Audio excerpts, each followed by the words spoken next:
ਵਾਹਿਗੁਰੂ ਜੀ ਕਾ ਖਾਲਸਾ ਵਾਹਿਗੁਰੂ ਜੀ ਕੀ ਫਤਿਹ। ਹੁੰਦਲ ਗੋਤ ਦਾ ਇਤਿਹਾਸ ਚੈਨਲ ਨੂੰ ਵੱਧ ਤੋਂ ਵੱਧ ਸਬਸਕ੍ਰਾਈਬ ਕਰੋ ਅਤੇ ਆਪਣੇ ਦੋਸਤਾਂ ਮਿੱਤਰਾਂ ਦੇ ਨਾਲ ਗੋਤਾਂ ਦੀ ਜਾਣਕਾਰੀ ਨੂੰ ਸਾਂਝੇ ਕਰਦੇ ਰਹਿਣਾ। ਹੁੰਦਲ ਜੱਟਾਂ ਦੇ ਬਹੁਤੇ ਗੋਤ ਚੰਦਰ ਵੰਸ਼ ਵਿੱਚੋਂ ਹਨ। ਸੂਰਜਵੰਸ਼ੀ ਜੱਟ ਬਹੁਤ ਘੱਟ ਹਨ। ਹੁੰਦਲ ਜੱਟਾਂ ਦਾ ਇੱਕ ਛੋਟਾ ਜਿਹਾ ਗੋਤ ਹੈ। ਇਹ ਸੂਰਜਵੰਸ਼ ਵਿੱਚੋਂ ਹਨ। ਇਹਨਾਂ ਦਾ ਵਡੇਰਾ ਸਰਬਾ ਉੱਤਰ ਪ੍ਰਦੇਸ਼ ਦੇ ਅਯੁੱਧਿਆ ਇਲਾਕੇ ਤੋਂ ਚੱਲ ਕੇ ਮਾਲਵੇ ਵਿੱਚ ਆਇਆ ਸੀ। ਫਿਰ ਕਾਫੀ ਸਮੇਂ ਮਗਰੋਂ ਅੰਮ੍ਰਿਤਸਰ ਦੇ ਖੇਤਰ ਵਿੱਚ ਚਲਾ ਗਿਆ। ਮਾਲਵੇ ਦੇ ਮੋਗੇ ਇਲਾਕੇ ਵਿੱਚ ਮੋਗਾ ਅਜੀਤ ਸਿੰਘ 'ਚ ਹੁੰਦਲਾਂ ਦੀ ਇੱਕ ਪੱਤੀ ਹੈ। ਸਲੀਨਾ ਪਿੰਡ ਵਿੱਚ ਵੀ ਹੁੰਦਲਾਂ ਦੇ ਕੁਝ ਘਰ ਹਨ।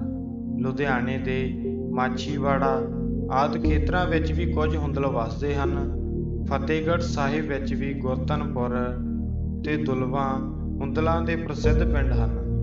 ਬਰਨਾਲੇ ਤੇ ਪਟਿਆਲੇ ਦੇ ਇਲਾਕੇ ਵਿੱਚ ਵੀ ਹੁੰਦਲ ਜੱਟ ਕਾਫੀ ਹਨ। ਦੁਆਬੇ ਵਿੱਚ ਹੁੰਦਲ ਬਹੁਤ ਘੱਟ ਹਨ। ਮਾਝੇ ਵਿੱਚ ਹੁੰਦਲ ਜੱਟ ਕਾਫੀ ਹਨ। ਮਾਝੇ ਵਿੱਚ ਜੰਡਿਆਲਾ ਗੁਰੂ ਤੇ ਨਵਾਂ ਹੁੰਦਲ ਆਦਿ ਹੁੰਦਲ ਜੱਟਾਂ ਦੇ ਕਈ ਪਿੰਡ ਹਨ।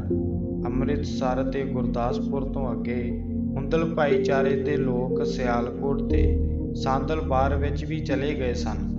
ਸਾਂਦਲਬਾਰ ਵਿੱਚ ਬਹਿਨੋਲ ਪਿੰਡ ਮੁਸਲਮਾਨ ਹੁੰਦਲਾਂ ਦਾ ਇੱਕ ਉੱਘਾ ਪਿੰਡ ਸੀ। ਬਹੁਤੇ ਹੁੰਦਲ ਜੱਟ ਸਿੱਖ ਹੀ ਹਨ।